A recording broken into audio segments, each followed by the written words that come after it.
Greetings, future fossils. My apologies for the lousy sound on this introduction, but I am hiding behind a bush in an alley in Wichita, Kansas, where I've been spending the Thanksgiving holiday, and admittedly, it is weird to be sitting here with this computer in my lap talking to you, but then again, you know, we're living in an age where the center is everywhere and the circumference is nowhere.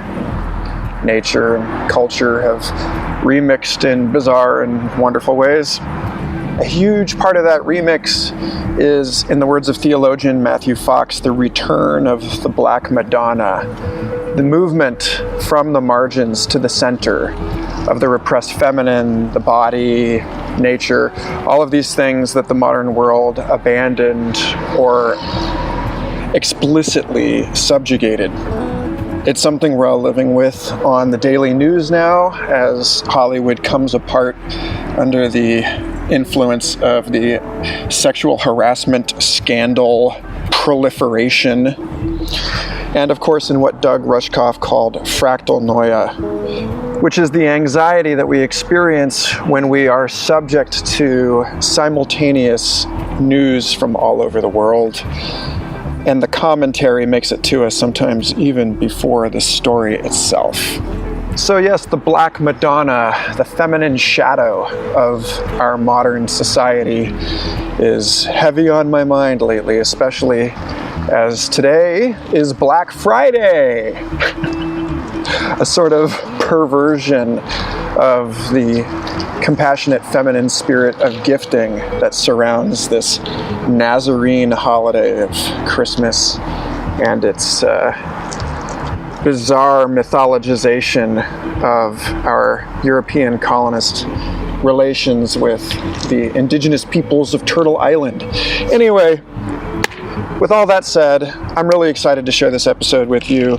This is my buddy Jake Kobrin's episode, an absolutely fantastic artist and someone I've watched come up through the ranks of the visionary art community over the last couple of years as his skills, both creative and interpersonal, have dramatically increased. He's got a lot of cool stuff to say about this, but before we begin this episode, I want to thank every new Patreon supporter this week. That's Leslie McDonald, Nar Martinez, Love is the Law, Andrew Waite, Andrew Perrine, and Eben. That's huge. Thank you all so much for contributing to the success of this show and for participating in the community of like minds that believe in the importance of these conversations as a way of cultivating our skills as ancestors in training and empowering ourselves to understand our humble, if vital, role in the evolutionary landscape.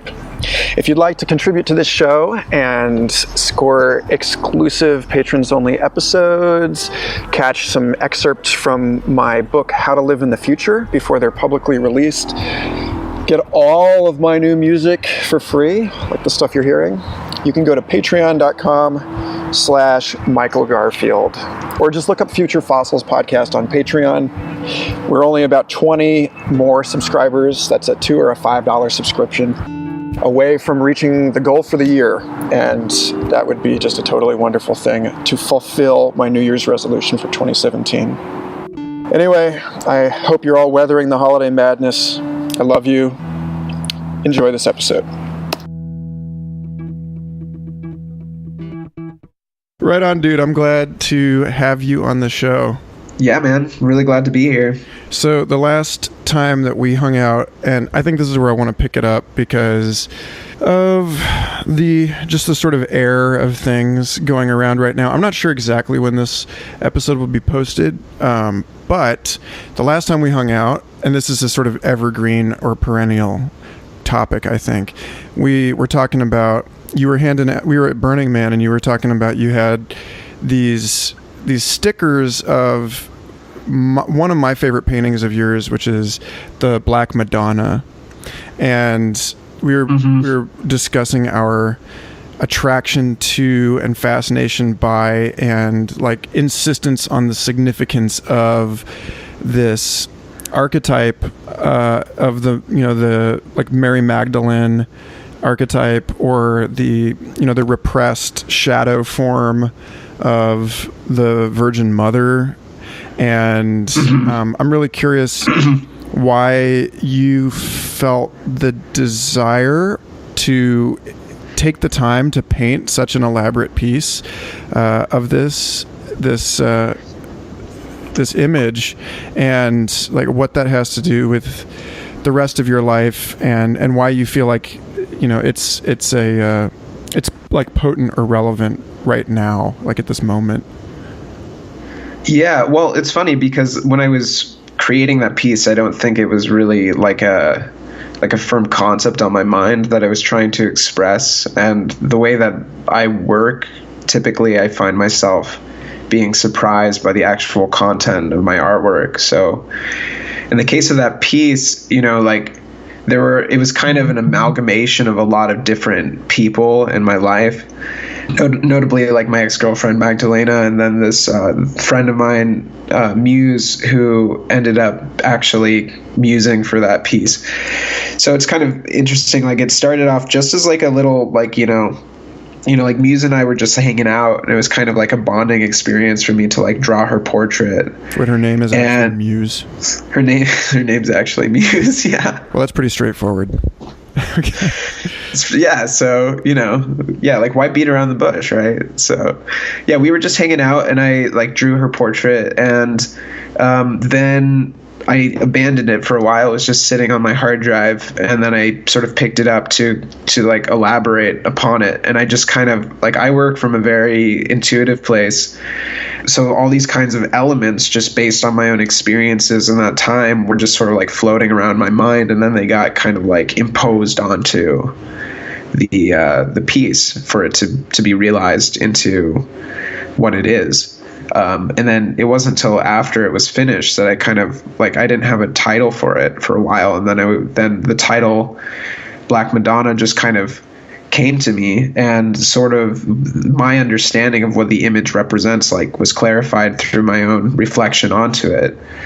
And yeah, I don't know what it is, that I have a very strong attraction to that particular archetype, which is kind of like the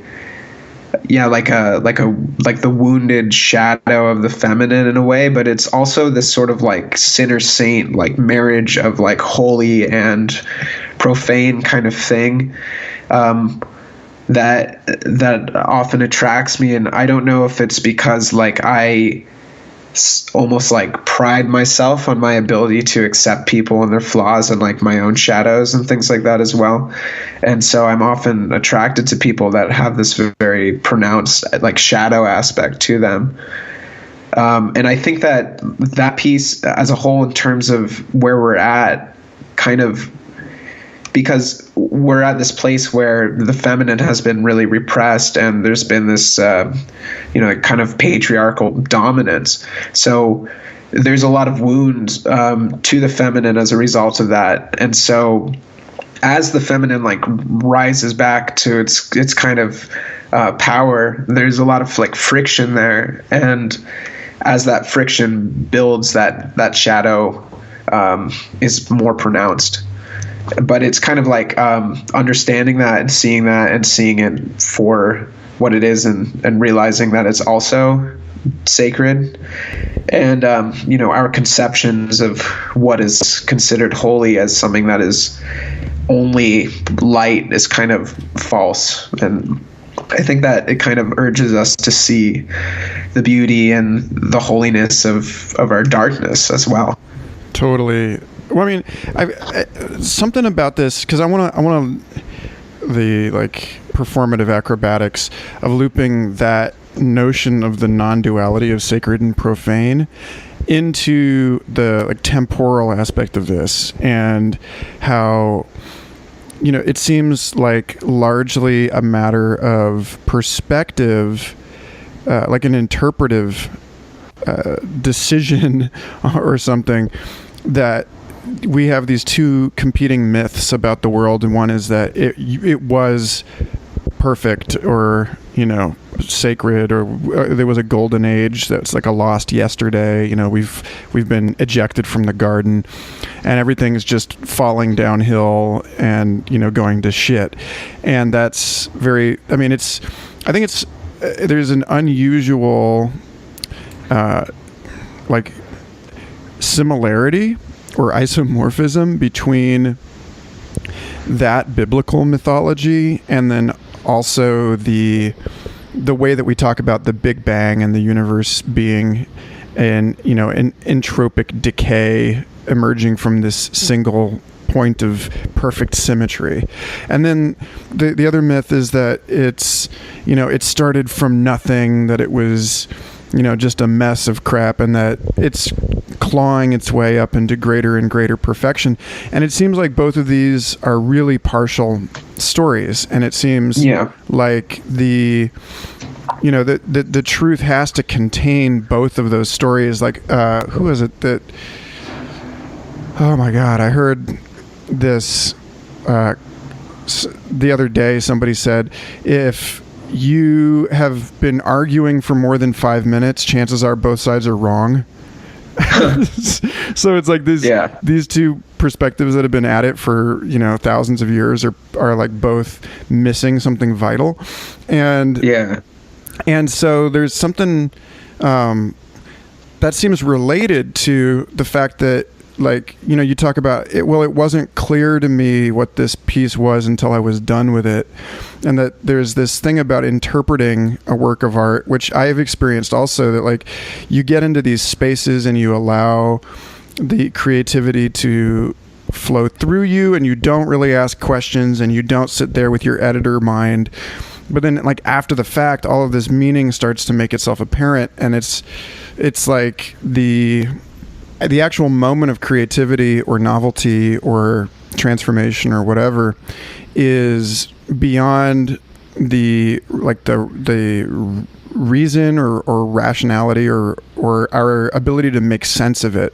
And so, like, there's something in the creative act itself that is both like Edenic and then also like post-apocalyptic, because that's the bracketing within which history and like interpretation occurs, and it's really beyond time in some sense. I don't know. I like to look at things kind of from like the farthest perspective out, if you will, and like seeing all things that realize into this dimension as just ephemeral and temporal and essentially illusory. Then it's like light or dark, it's all the same, really. Like, its substrate is empty. So I mean, light and dark, like, they exist within this physical dimension, and you can get, like, dependent on where your perspective is, you can get caught within it.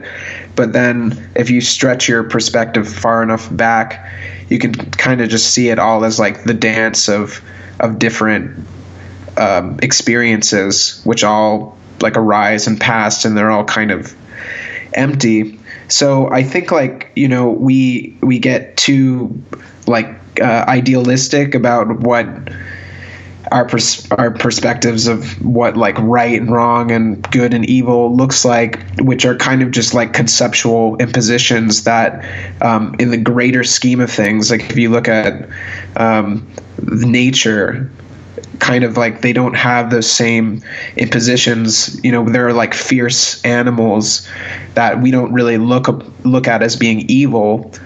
They may be threatening or frightening, but we don't see them as being inherently evil, because that's just kind of how they are, and I think, like, for the functioning of our society, that's more of where these kinds of concepts arise, to just kind of give us more of like a rule book for us to navigate so that we don't fall apart completely. And if everybody was like, killing each other, then this society would just crumble. But ultimately, we have our natures, which, like, when I observe myself, sometimes my own nature is a mystery to me. Like, it's not really something that I choose to be, or I don't choose to see the world in a particular way or choose to act in a particular way. It just kind of is, and it's like something that I meet fresh every day, and it's kind of like you don't even know what you're going to get sometimes. So understanding that even myself is like something that's alien to me and is something that is a mystery, then I can't really like judge anyone or anything, because it's all like puppetry. It's all the dance of this great mystery that we can't really comprehend. And yet you must judge. So that's I don't know, there's this thing about the scapegoat, like Magdalene serves this function to an extent. So Judas serves this function. The actual goat that these various ancient traditions would they'd take a demonic possession out of somebody and then like put it in a goat, and then I didn't know that, but yeah, that's where that term comes from, is like this. That's funny. The goat gets to suffer being the wastebasket of some sort of demon-related issue that the tribe is having. That's hilarious. And so I think about that with respect. You and I were camped with Bruce Damer. Mm-hmm. And Bruce and I had a conversation out at Burning Man this year about his origins of life research and how he thought that the origin of cell division was from these cells or like protocells ejecting waste, and that basically that reproduction originally emerged out of a sort of failure to excrete and like an accidental excrescence of self rather than of the trash. So literally like throwing the baby out with the bathwater. And that's where, so there's this, if that's the case, if that's actually true, then this whole issue of the repressed feminine, goes way back, because the connection between sacred, in this case, immaculate reproduction, like mitotic cell division, and waste and like shit and that which we are trying to get rid of are like really, really bound up. And yeah, so totally. This issue of judgment in the material realm and or discretion and like choosing, there's like that. It all started with a sacred failure to discriminate between self and not self, that like led to the be fruitful and multiply kind of a situation. I don't know. Yeah, what's kind of coming up for me when you talk about this stuff is that I think like this kind of feminine archetype has been vilified because it's a lot of people's, like, they're projecting their own shadows and blaming it onto that archetype. So in the case of the Magdalene, she was supposedly a prostitute, and I think that like the vilifying of the prostitute is probably more of like, probably the people that were doing the vilifying were people that like visited prostitutes themselves, and it probably has to do with like their own like shame or their own like the disharmony within themselves and their own view of themselves and their own kind of disgruntled natures about who they see themselves to be, and they're projecting that onto her like as if it's her fault that they are engaging with their shadow, but really it's just like their own shadow that they feel that way towards, and it's more like they have to resolve that within themselves rather than projecting it onto some sort of external thing. Because I think that like the Magdalene represents that, like, she is like ultimate purity despite her role in the physical form, and it kind of teaches us that like all things are inherently pure, and it's it's more of like our projection onto that is less than pure or something like that. And I think that's why like Christ and Magdalene had that relationship, because the Christ saw the Magdalene in its essential purity and saw her as holy despite like whatever her function was in society that may have been like deemed lesser, but he saw that for the kind of illusion that it was. So like you mentioned right before we got on this call that you read this post that I have on my Facebook profile, which was an excerpt from James Hollis's book, The Eden Project, In Search for the Magical Other, or In Search of the Magical Other, which is a Jungian psychotherapeutic view of our, like the way that we imprint on our caregivers, and then we project these qualities of what makes us feel safe and comfortable out into the world, and that the process of individuation, the process of like growing up and growing wise, is about reclaiming these projections. But like the work of relationship is in this weird way. It's like, I'm so used to hearing from people in the New Age community that, we're all one and that everything is self. And yet here we are, James Hollis's stance on mature relationships is acknowledging that ultimately even like I've been with my partner for 13 years now, which is crazy. And yet we don't like, she's still full of surprises and I'm still full of surprises. And like remaining sensitive to the mystery is actually, I'd say, like more true than, collapsing it all like categorically, but like acknowledging the radical absolute otherness of this person. And that's sort of required in order not only to keep the flames going, like in order to keep the spark in a long-term relationship with someone, romantic or not, like to remember that they're other, to remain a beginner about it. But like also that there's, like you're saying about, projecting their own disowned and repressed elements onto this person that they don't actually know. And this is, this is like, I don't know. So like, you mentioned that this Hollis piece was really speaking to you, and I'm curious to hear, more, however personal you want to get about it. But like, I feel like this is a really potent vein of stuff. I'm curious what your thoughts are.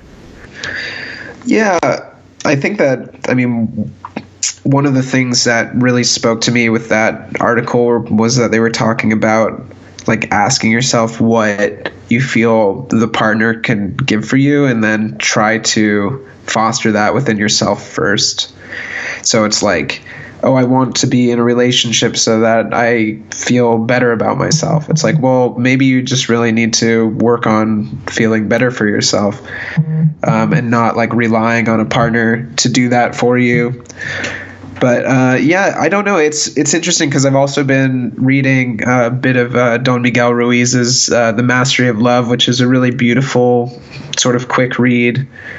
And I've just, in my own life, I find myself getting caught in my own concepts about people and relationships, like projecting an idea of what a relationship is, and then sometimes being hurt when that relationship changes form or it doesn't really play out by my expectations.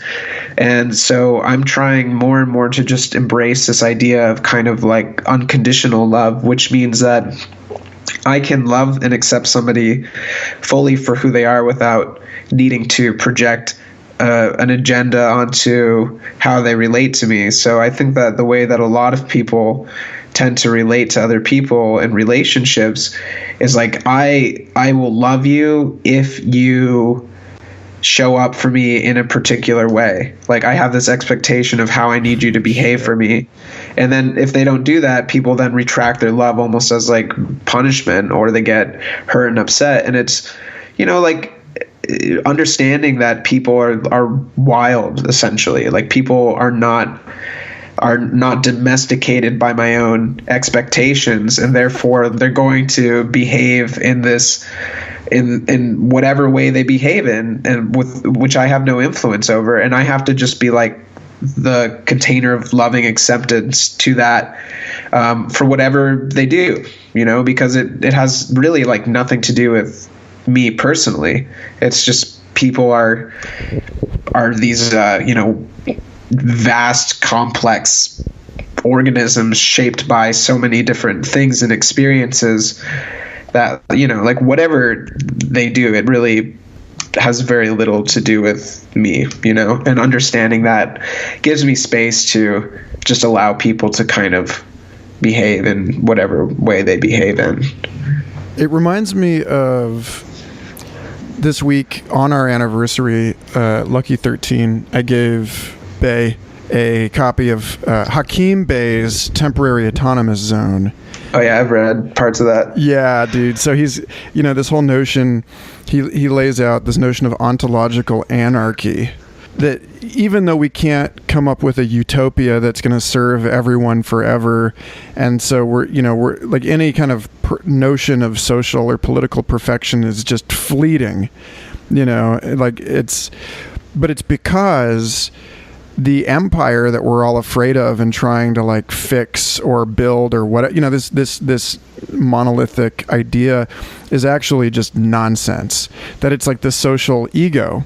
The ego totally. Of the society, and it doesn't really exist, and the society really is a function of the wilderness, and that this isn't I talked about this with Hannah Yada on the show a couple weeks ago, that this thing of like, we have it in our minds that it's the city versus the forest, and that's not to keep dropping books like endlessly, but like I just read Brian Catling's book The Vor, which is this extraordinary work of fantasy that takes place like in Africa, in between a German kind of colonial city and the mystical forest. And so you have this collision that's like a collision of science fiction and fantasy, and of like the sort of Western modern mind, and this like deep like African magical forest stuff going on, and it's just so beautiful. But like that's also so very 19th century, and like I in a way I feel like as things speed up and everything gets mixed up more and more by the international shipping and the internet and stuff, that we're at this point where the city is in the forest and the forest is in the city, and they always were. And it's like we're starting to see that in each other also as people, that we're like, we are like domesticated, like horribly so. Like we are absolutely, the end users of all of these, clandestine cybernetic control agendas, Facebook determining what news you read just being the most like easy at hand example of that. But then on the other hand, it's like, that all of that effort is being poured into control, and in our relationships, all of this effort is being poured into like trying to get the other person to match your image of them, because we really are just ontologically anarchic. We really are just like these massive these projects where there isn't a leader in charge of the growth of your body. There isn't totally. like you don't have like a dictator in there telling your blood how to flow. So yeah, I see this come up so much in relationships where it's just like, people like build these conceptual boxes that they place their relationships within, and it can be just, I don't know, it can be like frustrating in a way, I guess. So like I've had a situation recently where like this girl and I just have this like really strong, like intense attraction to each other, but she's like kind of bound within this monogamous relationship with this other person. And it's so just annoying. Like, yeah, it's a little annoying, but it's just like, like we both feel this thing that's like and I feel like in natural, in like a kind of unregimented, like just natural way, like we would just follow that. Like it's just like, because it's that's the momentum of where like our life experiences are like leading us. But she's like existent within this kind of like conceptual box of like, no, but I am this with this thing. And it's like, I don't know, it's just like, in actuality, like, you know, people are sovereign, and also people are like, our actual relationships are formless, and we like to build these conceptual walls around our relationships, whether they're relationships with our parents or with our partners or friends or whatever. And understanding that in actuality, like, our lives and our relationships are these like formless, like infinite complex things. And I would rather exist in that framework than try to like limit myself to conceptual boxes about like the way I see things, and, you know, like how I project ideas of what my life is and looks like. But isn't this idea of wilderness an idea? Like, isn't this, I mean, because this is the thing that I get into, because I totally am horrible in the exact same way that you are. Like, find it very easy to form connections with people. Fell in love with someone this year who was in a committed relationship, so like I know exactly what you're talking about. And like, it was a fucking nightmare for everyone, because, you know, in my image was that this was, you know, like, this was real and true, and we both knew it. And she was on the other end asking the same questions, like, why are you keeping yourself away from this? You know, like, why are you resisting this? And it was because, you know, we ultimately had two different ideas about what it meant to be committed to somebody, you know. And like, I ultimately came to the point where, like, at first I went from being like, oh, well, you know, this is fine, I really want to meet your boyfriend, you know, like, let's figure this out, let's all work together and figure this out. And then it became this thing of like, actually, this guy sounds like kind of a jerk, and this relationship seems like maybe it's kind of abusive even, and like, I'm not okay with this anymore. And at that moment I realized that I was not accepting the totality of her, which doesn't stop at her. It includes like all of these, not only like intentional decisions, but all of these patterns that she's a part of, like the quilt that she's a square in. And that, like, if, you know, that really what I was, like, the part of her that I had fallen in love with, if I'm going to be like completely honest and available and like love her completely and unconditionally, that means like loving the fact that she's in this relationship that to me looks super messed up, and means that I don't get to be with her, you know? Yeah, so, totally. I mean, you ultimately have to do that. Yeah. And, you know, this kind of thing that's been grabbing the attention of a lot of people with this kind of like cisgender versus like gender fluid and like stuff like that. And I've been kind of like thinking about that, and I was even like joking with her. I was like, you cis relational, like like fucking like, you know, it's kind of like we put ourselves, it's like we have like, we're like cis relational, like cis racial, like, you know, it's like whatever we've kind of constructed to be like, yes, I am this thing. And it's like these sort of things that we inherit from society are kind of like our like systemic programs that we operate in. So yeah, it's like kind of trying to look at just relationships like out of any box, you know, like I think that's kind of like, if there's one like sort of like great like psychonaut aspiration, it's to be able to ultimately like perceive everything unboxed, like outside of any conceptual restrictions. And that's also, I think, you know, an ambition of systems like Zen Buddhism and other spiritual practice. But just sort of catching ourselves and reflecting on like, what boxes do we have that we're still prisoners within, and then trying to open that up. And, you know, you can still like be in a kind of monogamous like sort of relationship with somebody, but you don't have to necessarily classify it within that, and you don't have to necessarily like put restrictions upon it, because in my experience with being in monogamous relationships, there's still like jealousy and there's still like hurt, and the other person is untamed. They can still like behave in ways that might trigger me, and I think that people get into those kinds of relationships because they want to be in this illusion that somehow by being in that kind of relationship they're going to shield themselves from any kind of hurt, when it you just can't do that, because heartbreak is inevitable, and we are subject to these crazy floods of emotions that just occur without us really having anything to say about it. Yeah. So like this, since you went here, I want to ask about what you think is going on with gender identity and stuff right now, because this does seem to me, not like you're an expert or anything, but neither am I, and so at any rate, it seems like a topic that's been coming up a lot for different people and in a lot of different ways.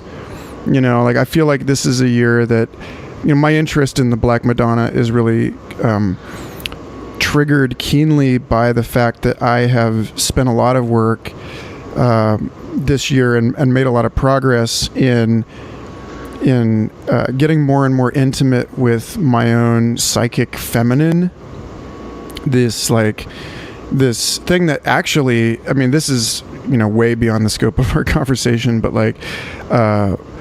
this aspect of myself that I first encountered as a haunting back right after I got out of college, and has this this black shrouded female figure that shows up to me in various forms as my own intuitive guidance, has shown up to some of my other friends in their dreams and in their visions and stuff as like an extension of me. Like it's got third-party confirmation that this is real in some respects, or consensual in some respects. And the more and more I move from like the shadow element of like this shit is haunting my house to like this is me. Like really feeling both, like feeling from both perspectives at the same time, and not even like in a question and answer format where I'm like asking my intuition as though it is other to me, but really like knowing from the perspective of the soul that would answer that question, what it is that I am to do. And like the more I get wrapped up with this dark feminine soul dimension of my being, the more I feel like I've been drawing like really witchy women into my my Yeah. Like, it's like I've like witch magnet. God, I love those. Man, those witchy women. So God, it's so good. But it's like, yeah, so I don't know. I mean, it's just like, it seems, and then at the same time, and I don't know if this is, I don't know how related this is, but Nicole, my partner, has been, you know, she works in a job in a man's field, really, like, you know, the woodwork and instrument repair and stuff is like predominantly a man's world. And she, you know, works with power tools, and she's like getting more and more comfortable in her masculine all the time. And it seems like I'm witnessing something happen. There's a lot of different ways you could take this, I guess, but I guess like I'm just overall, it seems like a lot of people I know are becoming sort of like more, they're like trending towards the alchemical hermaphrodite. Yeah. So I don't know, like, where has that been sitting in your experience? And like, is that related to your art? I don't know if it's related to my art. I feel like my art is just kind of an extension of whatever my state of being is in any moment. So if it's related to myself, it's related to my art as well. But you know, I was on a trip for a minute. I did a lot of work with ayahuasca when I was living in Bali, and had some like some ceremonies that were just like nuclear in their scope. They were just like the most powerful experiences I've basically ever had. And I was seeing myself in a very different way, and I was kind of, I don't know, I was seeing myself as the dream that I was, like completely this idea of myself as total illusion, and that the idea of all of ourselves is total illusion, and that we are constantly dreaming ourselves into being by creating this narrative about ourselves which doesn't really exist. And so in that space, like for a moment actually, I was in this thing about like, and gender also is completely an illusion, and like, I've been programmed to behave as like a man in society just because of this sort of imposition. And during that time period, I was really exploring the idea of gender fluidity myself, and I was like wearing makeup, and I don't know, wasn't really identified with any kind of like I wasn't identified with any kind of like gender or gender role. You weren't even going by Jake.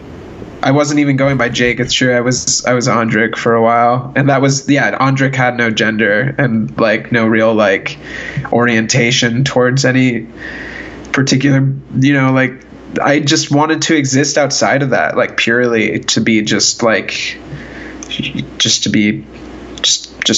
to be without any kind of like grabbing onto an idea like I'm a man, therefore I have to behave in this way, because I don't like that. Whatever like the masculine tends to be represented by, like there's certainly aspects of the masculine that I really identify with and I really respect, but what is considered like manly, certainly that projection within like American culture, like I don't relate to that at all, and that just makes me go like ew, so yeah, and like what does that mean? I think that we each have, there's very much of a range that we exist within, a masculine, feminine range, different characteristics that we all have, that and also it fluctuates. At times I might be more in my masculine, at times I might be more in my feminine, and also like who's to say that a particular trait is more feminine or more masculine? That in and of itself is kind of another, we're assigning roles to those traits, which like they just exist as they are, and it's kind of our own conceptual limitations that we place on them to say, okay, well that's masculine, well that's feminine, Yeah, but I mean, well, it sort of reminds me. I don't know if you saw Rick Tarnas and former Future Fossils podcast guest Becca Tarnas speaking at the Eclipse Gathering. Did you catch? No, I didn't really see many of the talks at the Eclipse Gathering. Yeah, and there's a lot going on. It's like 15 million stages, but they had a really interesting discussion, because they were talking about the archetypes of the eclipse, and how we tend in our culture to think of the sun as masculine and the earth as feminine, because so many of our pre-modern traditions refer to them in that way: Father Sky, Mother Earth. Yeah. But or like the moon is lunar because of its association with menstruation. But they were like, not necessarily. And there is absolutely a solar feminine and a lunar masculine. And they were really urging people to contemplate those things and to discover them, to explore them. And like one of my favorite comic books, The Wicked and the Divine, which is, it plays with mythology in the context of pop music. And like the gods are rock stars, that are like, that descend into human form and become ultra famous for 2 years and then are like killed. And then, it's so there's like, it's an interesting mythos, but like they have, oh my God, oh no, I'm spacing on her name. The female sun goddess of Japan. Hold on just a second. I am so embarrassed about my acumen here. Let's see. How dare you? Sun goddess. Yes, Amaterasu. I was really close to saying Modest Yahoo, but that is inaccurate. Yeah, Amaterasu is, so the Japanese regard the sun as feminine, and so it just like it just seems like we don't really go there usually. Well, it's also interesting because the English language doesn't have like masculine or feminine words, versus in Spanish and other languages they do. So like I think it's interesting, like learning Spanish, to see certain words like montaña, which is mountain, and it's feminine. So like they consider mountains to be feminine, and it's like one of those things that like is a kind of, I guess, like collective decision that kind of came about through language. And it is interesting that just humans in general kind of like have this need to relate things to a gender. That's interesting. Yeah, I mean, dude, you get into those gendered languages, and it's so strange. Like what people decide is male. You're like, what? Yeah, it's weird. And yet, like we were talking about at the very beginning of this, the whole basis of the human sensory system is edge detection. It's like detecting the boundaries between things. One thing is separate from another. I'm sure you've seen those optical illusions where it's like where it's the same color gray, but it looks way lighter when it's next to one color versus another. Right. Yeah. And so, I mean, I feel that way with my masculinity and my femininity. It's like they almost they take to the fore at different moments depending on my position within a social molecule. Yeah, sure. Definitely. Yeah, and just speaking about like optical illusions, I had an interesting experience the other day where I was looking at this windowed door, and there were crosses that were where all the windows were connected on this door, and there was like these very clear like white dots that were within the cross sections, and they were illusions. It's like they weren't actually there, but I was seeing them, and that made me think about just this idea of like what actually exists and what doesn't. Why do we validate certain things as being real and certain things as not being real? Because like phenomenologically, like I'm having that experience and it exists, but yet conceptually or scientifically, you can look at that and say, well, no, that's just an optical illusion. That doesn't exist. But I had the experience. So, and this happens a lot to me, like in psychedelic spaces also, where I'll sometimes have experiences that are very, very visceral and real in the space of that experience happening. And then later on, I kind of look back on it in a more like rational, analytic way. And I'm like, well, that probably didn't really happen. That was probably just like projections of this and this. And it was just my mind creating this experience and whatever. But, what is actually real, is reality just the phenomena that we experience, or is it the conceptual ideas that we have about our experiences? Like who's to say what's the authority for our experiences? Yeah, well, there's the hallucination perception continuum, and it's like maybe it's a Mobius strip, right? Like we don't really know where one ends and the other starts. The best you can do is like ask the people around you, and then like find somebody who really wants you to be wrong and ask them.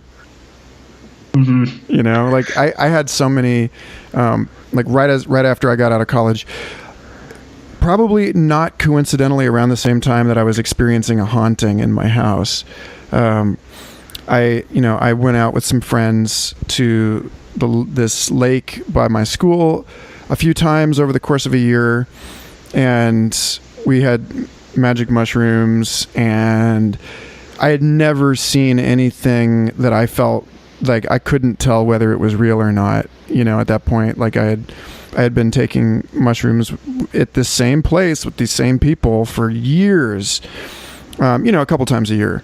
And this sequence of events we saw flying craft of some kind, like, or like creatures, luminous, like deep sea fish type stuff, like clear things with lights on them and moving around what looked like totally and purposefully.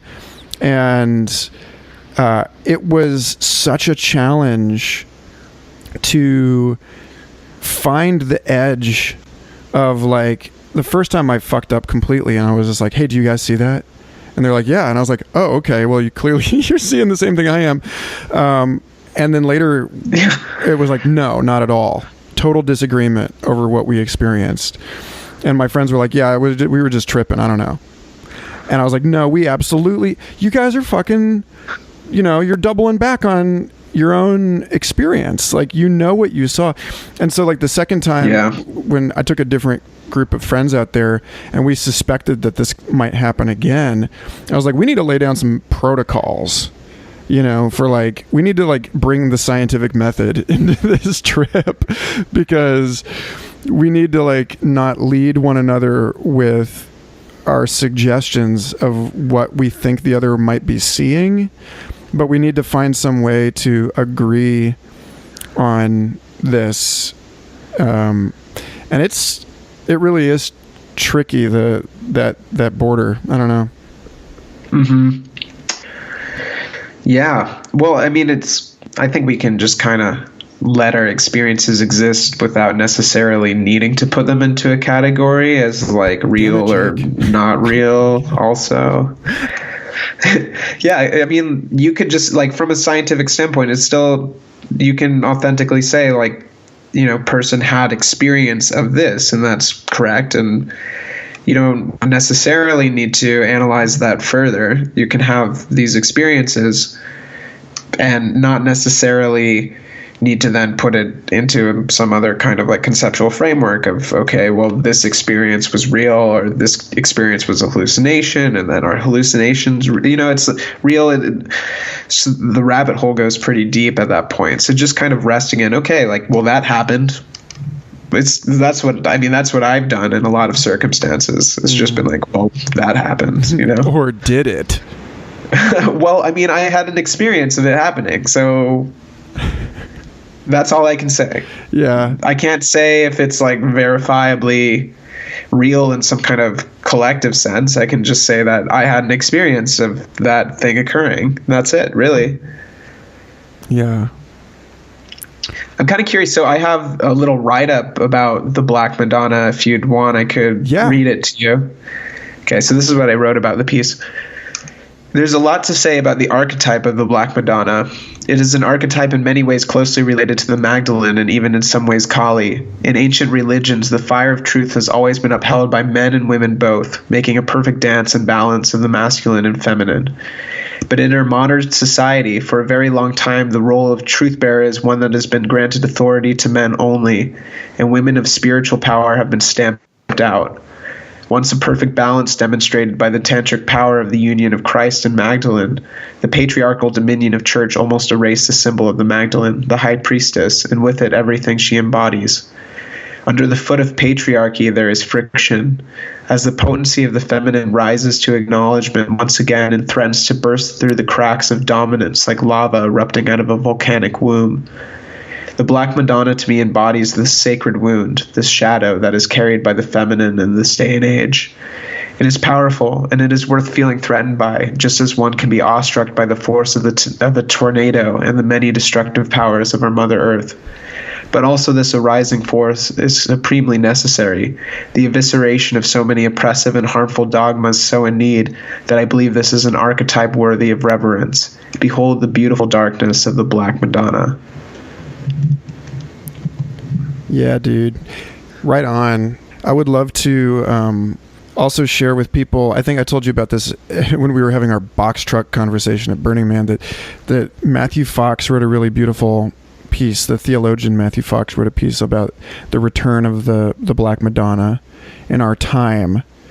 And it seems like it really sets it all up, that she's sort of the patron saint of the repressed and the trash in society, the refugees, the addicts, the forgotten children, that all of these things are really coming to a fore right now because our world is so messy and they can't really be avoided. And so it's like, it's a good time. It's a good time for her to be knocking on your art door and saying, draw me, bro.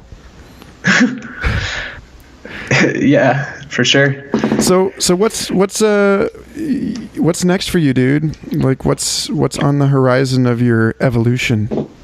Well, I'm not sure when this podcast is going to be posted, but I'm working on an exhibition right now. It's my first solo exhibition in the United States. My first solo exhibition ever was last year while I was living in Bali. But so I'm having a solo show at a gallery in Nevada City, California called Elixart, which is also an elixir bar. And that show will be up throughout the whole of October. And there's going to be about 15 pieces in the show, originals and reproductions, paintings, drawings, and digital work, as well as writing to accompany each of the paintings. So I'm pretty excited about it. I think it's in a way, it's like a retrospective, because a lot of the work has been created over several years. And yeah, I'm excited about it. I think it's going to be a really good show. Right on, man. Well, folks, that's Elixart in Nevada City. I would go to Jake's Facebook page or website or whatever and find photos of the show. I'm sure you'll be posting those. I'm sure that you'll be well received out there. Your work is rad, dude, and Thanks, man. I'm glad we're friends. Me too. Well, last question I have for you. Also, first of all, where can people find your work? Probably the best place is Instagram. My Instagram is Jake Kobrin Art, and post pretty regularly on there. I have a website. It's kobrinart.com, and that has a pretty carefully curated portfolio of my work. So I kind of weed out the lesser pieces and only keep the good ones up on there. And then I have a Facebook page too. If you Google Jake Kobrin Art and Design, or not Google, but search it on Facebook, you should find it. Legit. Okay, awesome. So do that, people, because his work is ultra sexy. And I guess my last question for you, I ask this every time I remember to ask this about a guest, is if you're thinking about this show as a conversation with the unborn, then what kind of message do you have for the future, or what kind of question would you like to ask the people that you'll never get to meet?